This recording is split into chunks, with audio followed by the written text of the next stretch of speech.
మనం కూడా వద్దని వెనకసూరు కూర్చొని వెళ్ళిపోయినటువంటి ఫోటోలు కూడా నాకు తెలియదు ఫేస్బుక్లలో వచ్చినాయి. గిసొంటిని రండ భాష మాట్లాడటంతో గీ బూతల భాష మాట్లాడటంతో మేము సన్మానం చేసుకోవడం ఏందా, ఎంతో చాలా గొప్పగా నన్ను గెలిపించారు అని చెప్పేసి కొంతమంది సర్పంచులు రేవంత్ రెడ్డి గారు సన్మానాన్ని కూడా తిరస్కరించినటువంటి పరిస్థితి నిన్న సభలో మనకు కనబడ్డది. ఏం భాష మాట్లాడిండు? అదేమన్నా బజార్ భాష అంటారా దాన్ని? ఏమన్నా మనిషి అనటోడు, మనసులో పుట్టినోడు ఎవడన్నా మాట్లాడే భాషనే నావి? మేము ఒక్కటే అడుగుతున్నాం రేవంత్ రెడ్డి గారిని. వాడు ఎవడు అంటారు చూడు, అదే పాన్ పరాగ్ భాష, గుట్క భాష, ఇంతకన్నా మంచిగా మాట్లాడతారు. ఎప్పుడన్నా క్రాస్ రోడ్లో చౌరస్తాలు మనం అటిపోతూ ఉంటే ఆడ ఆడిపించేటోళ్ళు గీలు అందరూ ఉంటారు, ఇట్లా సల్లుకొని ఇట్లా ఒట్టుకొని దౌడకు పెట్టుకొని వాడు మంచిగా మాట్లాడతాడు. ఈయనకన్నా ఏం భాష సార్ అది మాట్లాడేది? ముఖ్యమంత్రి గారు మీరు ఏం భాష మాట్లాడుతూ ఉన్నారు? అంత అహంకారం అనేది మనిషికి మంచిది కూడా కాదు. నేను ఎందుకు చెప్తున్నానంటే మాట మాట్లాడితే చాలు నీ అంత చూస్తాం, నువ్వు లేకుండా చేస్తాం. ఎవరిని లేకుండా చేస్తారు? ఇలా భారతదేశంలో నెహ్రూ పేరు చెప్పుకొని బతుకుతూ ఉన్నారు, ఇందిరమ్మ పేరు చెప్పుకొని ఇంకా ఇంటింటికి సీరలు అని తిరుగుతూ ఉన్నావు. ఆమె చచ్చిపోయి 40 ఏళ్ళు దాటిపోయినది. నీ పార్టీ పరిస్థితి గట్లా ఉంది. మేము ఇది చేస్తాం, మా పార్టీ పాలసీ విధానం ఇట్లాంటిది అని చెప్పేసి పరిస్థితి లేదు నీకు.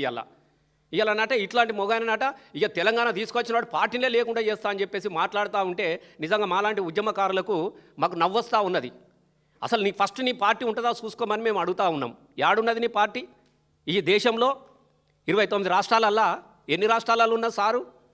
ఎన్ని రాష్ట్రాలలో ఉన్నది అని అడుగుతున్నాం నిన్ను. అయిపోయింది నీది ఒడిసిన చరిత్ర, కాంగ్రెస్ చరిత్రనే ఒడిసిన చరిత్ర. ఇలా బీఆర్ఎస్ పార్టీ భవిష్యత్ చరిత్ర, తెలంగాణ ప్రజలకు అది భరోసా చరిత్ర. తెలంగాణ రేపటి తరానికి, ఒక్క తరానికి కాదు 10 తరాలకు కూడా ఈ తరంలో ఉన్నటువంటి 2014లో 2001 నుంచి కేసీఆర్ అనే ఒక వ్యక్తి తెలంగాణ కోసం తన ప్రాణాన్ని త్యాగం చేసి కొట్లాడి సాధించుకున్న తెలంగాణలో భాగస్వాములైనటువంటి చరిత్రకు ఈ పార్టీకి ఉంది, ఇందులో పనిచేసిన వాళ్లకు ఉన్నది. మరి నీ పార్టీకి ఆ చరిత్ర ఉన్నదా? ఇలా ఎక్కడైనా నువ్వు కనబడతా ఉన్నావా? ఇలా నువ్వు దేశంలో నువ్వు ఉన్నదే 3 రాష్ట్రాలలో ఉన్నావు. ఒకటి కర్ణాటక, అది వీక్తుంది రేపో మాపో, అది అయిపోయింది. వాడు అడుగుంజా ఇడుగుంజా 2 రోజులు అది ఒడిచిపోతుంది. హర్యానాడు అంచుకు మామిడిగా తొక్కులాక్కున్నాడు, వాడు తొక్కులెక్కున్నాడు. ఇంకొకటి మొత్తం అంతా రాష్ట్రం ఇక తెలంగాణ నీది. ఇదేం రాష్ట్రం ఇది? మొత్తం దోయాలే, దాయాలే, పంపాలే. నీ రాష్ట్రం ఉన్న దేనికోసం అని అడుగుతా ఉన్నాం. నేను ఎందుకు ఈ విషయాన్ని మాట్లాడుతున్నా అంటే పదే నీ ఈపు నువ్వు చక్కగా చూసుకో. ఒక్కసారి వెనుకకు మళ్ళీ చూసుకో, ఈ దేశం వైపు చూడు. ఎక్కడన్నా మీరు ఆదరించే పరిస్థితి ఉన్నదా? బీహార్లోని పరిస్థితి ఏమైనది? ఏ రాష్ట్రంలోన్నా మేము జాతీయ పార్టీ మాది, తెలంగాణ స్వతంత్ర పోరాటంలో పాల్గొన్న పార్టీ మాది అని చెప్పేసి ఏకుడు పీకుడు డైలాగులు కొట్టిడే తప్ప, రాసిచ్చిన డైలాగులు కొట్టిడే తప్ప అసలు దేశంలో నీ పార్టీకి ఏమైనా దిక్కు దివాను ఉన్నదా? ఎలా మాట్లాడేటప్పుడు చూసుకోవాలి కదా. నువ్వా మొత్తం భవిష్యత్తే లేకుండా చేస్తా, ఇదే లేకుండా చేస్తా అని మాట్లాడినటువంటి పరిస్థితి మనకు కనబడతా ఉన్నది. మేమేమంటున్నామంటే దయచేసి నాకు ఆయన మాట్లాడిన భాషను చాలా గొప్పగా కూడా నేను మాట్లాడతా, కానీ ఎందుకో నాకు కొంచెం సంస్కారం అడ్డొస్తూ ఉన్నది. కొంత అడ్డొస్తూ ఉన్నది. ఎందుకనంటే మంచికో చెడుకో 6 గ్యారంటీల పేరు చెప్పిరు, మోసం చేసిరు. 420 హామీలు ఇచ్చిరు, మోసం చేసిరు. ఒక్కసారి చూడురు అని కడుపులో తలబెట్టిరు, కాళ్ళు మొక్కిరు, అన్నీ చేసిరు. ఒకసారి అవకాశం ఇచ్చినందుకు కర్మగాలి ఈ తెలంగాణ తల్లికి ఏం చెరొచ్చింది? ఇలా వల ఏడ్చే పరిస్థితులు వచ్చినది. ఇలా అట్లాంటి నేను ముఖ్యమంత్రి అయినావు కదా, అవునన్నా కాదన్నా నాకు కూడా నువ్వు ముఖ్యమంత్రి కాబట్టి మా ముఖ్యమంత్రి అనేటోడు గొప్పగా ఉండాలి, మా ముఖ్యమంత్రి అనేటోడు గొప్ప పాలన చేయాలి, మా ముఖ్యమంత్రి అనేటోడు సంస్కారవంతంగా ఉండాలని నేను కోరుకున్నాను. కాబట్టి కొంత నేను ఏమి అనలేకపోతున్నా, కానీ నువ్వు మాట్లాడే భాష ఏమైనా చక్కదనాల భాష మాట్లాడుతున్నావు రేవంత్ రెడ్డి గారు. మీరు చూడండి, మొత్తం ఈ భూమి నేనే పుట్టించిన, ఈ భూమికి నేనే రాజును అని మాట్లాడడం సరి అనేది కాదు. ఒక్కసారి నీ చరిత్ర ఎక్కడ మొదలైంది, నువ్వు ఎక్కడి నుంచి మొదలుపెట్టినావు, నువ్వు ఎక్కడ దాకా వచ్చినావు అనేది కూడా చూసుకోవాల్సినటువంటి అవసరం కూడా ఉన్నది. ఇలా 2 విషయాలు నేను మీకు మాట్లాడే పరిస్థితులు వస్తే ఒక 2 విషయాలు మీతో నేను మాట్లాడాలి. మొన్న తొలి ముఖ్యమంత్రి కేసీఆర్ గారు ఏం మాట్లాడినారు?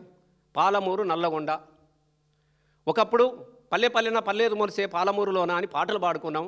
శేతానమేడుందిరా తెలంగాణ సేలన్ని బీల్లాయరా అని కన్నీళ్ళ మీద కైగట్టుకొని ఉండుపైలంగుండు అమ్మ మాయమ్మ బొంబాయి పోతున్నా అని చెప్పేసి బొంబాయి బస్సు కోసం దరఖాస్తులు పెట్టినటువంటి పాలమూరు జిల్లాలో ఇలా మళ్ళీ కొంచెం ఊపిరి పీల్చుకున్నది బతుకమైన బిడ్డ మళ్ళా మన దగ్గరికి వచ్చినాడు, పాలమూరికి వచ్చినాడు, నల్లగొండకు వచ్చినాడు. రంగారెడ్డిలో ఇప్పుడిప్పుడే కొంచెం పుంజుకుంటున్నటువంటి పరిస్థితి నుంచి మళ్ళీ వలసలు పోయే పరిస్థితి ఏర్పడ్డది. కాబట్టి పాలమూరు, నల్లగొండ, రంగారెడ్డి, పాలమూరు ఎత్తిపోతల గురించి కొంచెం మాట్లాడండి అయ్యా అన్నాడు. మాట్లాడద్దా మరి? ఎండిపోనా? పాలమూరు ప్రజలు మళ్ళీ వలసపోనా?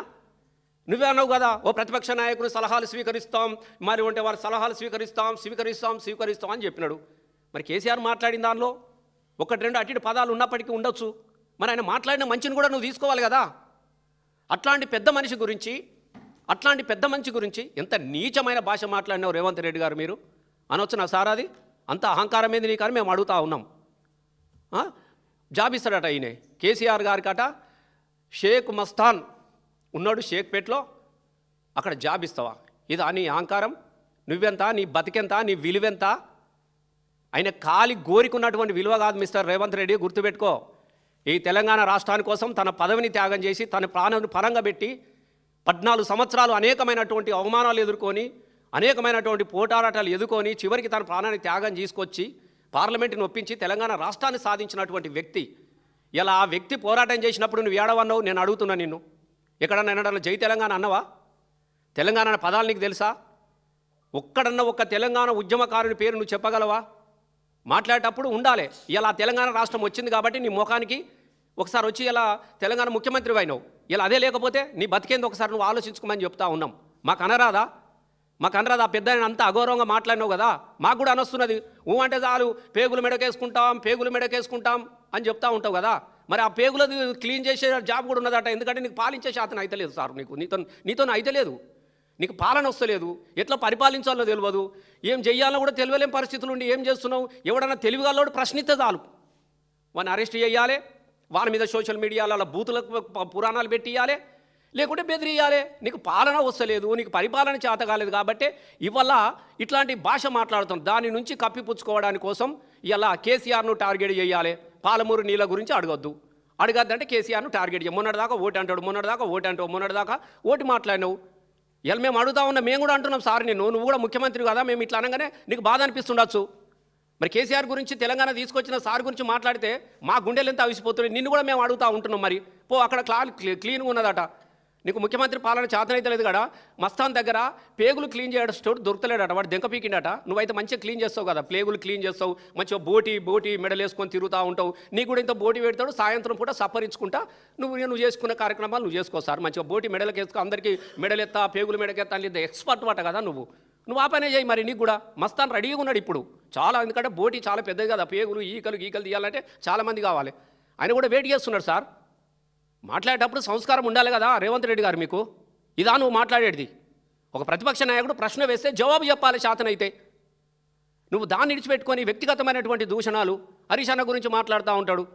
అసలు హరీష్ అన్న గురించి నీకేం తెలుసు అని అడుగుతున్నా. హరీష్ అన్న వ్యక్తి నీకన్నా ముందే మంత్రి అయినా సారు, నువ్వు గుర్తుపెట్టుకో.